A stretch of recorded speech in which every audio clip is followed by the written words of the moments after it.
Digitalisaatio muuttaa sosiaalialaa. Kun helmikuussa aloitin nämä erikoistumisopinnot, en tiennyt paljon sosiaalialan digitalisaatiosta. Omassa työssäni puhelin oli pääasiallinen etäyhteysväline ja turvasähköpostista vasta keskusteltiin. Kevään koronaepidemia heittikin sitten käytännön harjoittelun ja tuuppasi samalla sosiaalialan digiloikkaan. Nyt tiedän, että digitalisaatio tulee muuttamaan sosiaalialaa yhtä paljon kuin aikoinaan höyrykoneet muuttivat teollisuutta.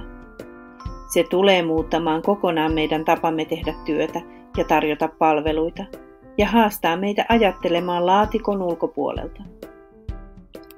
Digitaalisten palveluiden kehittäminen haastaa meitä pohtimaan, miten voisimme tehdä vaikuttavampaa työtä ja mitä me emme tällä hetkellä tee, koska se ei ole ollut meille käytännössä mahdollista. Voimme myös yrittää löytää ratkaisuja asioihin, jotka meitä nyt kuormittavat työssä. Digitalisaation edistäminen on yksi hallituksen kärkihankkeista. Digitaalisia palveluita kehittämällä halutaan saada taloudellisia säästöjä, parantaa palveluiden saatavuutta ja lisätä asiakkaan osallisuutta. Sosiaalialan digitalisaatio kehittyy nyt valtavalla vauhdilla eri puolilla Suomea. Pelkkää ruusuilla tanssia ei digikehitys ole kuitenkaan ollut. Moni on turhautunut kiireellä käyttöön otettuihin ohjelmiin, joissa ei ole huomioitu työntekijöiden eikä asiakkaiden tarpeita.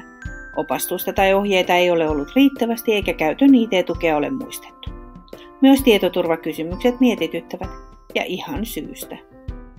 Lisäksi digitalisaation kehitys tuo näkyväksi uuden ilmiön, digitaalisen eriarvoisuuden. Se haastaa sosiaalialaa toimimaan heidän asianajajinaan yhteiskunnallisessa muutoksessa sekä löytämään keinoja ihmisten auttamiseksi kohti digiosallisuutta. Palveluiden kehittämisessä tulee huomioon olla asiakkaan palvelukokemuksessa ja mitä lisäarvoa se tarjoaa. Muutos, joka tarjoaa lisäarvoa sekä asiakkaalle että työntekijälle, otetaan hyvin vastaan. Helppous on lisäarvona ylivoimainen. Digitaalinen palvelu, joka tekee asioinnista helpompaa, menestyy varmasti. Tarjolla on paljon erilaisia ohjelmia, joita työntekijä voi hyödyntää työssään ja joiden käyttö on nopea oppia. Sosiaalinen media tarjoaa helppoja keinoja tiedon jakamiseen, yhteiskunnalliseen keskusteluun osallistumiseen ja asenteisiin vaikuttamiseen. Nykyään myös sosiaalialan toimijoita onneksi löytyy somesta. Tekoäly tulee sosiaalityöhön. Ei ehkä vielä heti huomenna, mutta varmasti paljon aikaisemmin kuin nyt uskomme. Tärkeää on jo nyt miettiä, mitä töitä voisi antaa koneen tehtäväksi ja missä taas tarvitaan ihmistä. Kun robotit ja botit hoitavat osan muista töistä ja ammattilaisille aikaa kohtaamiseen.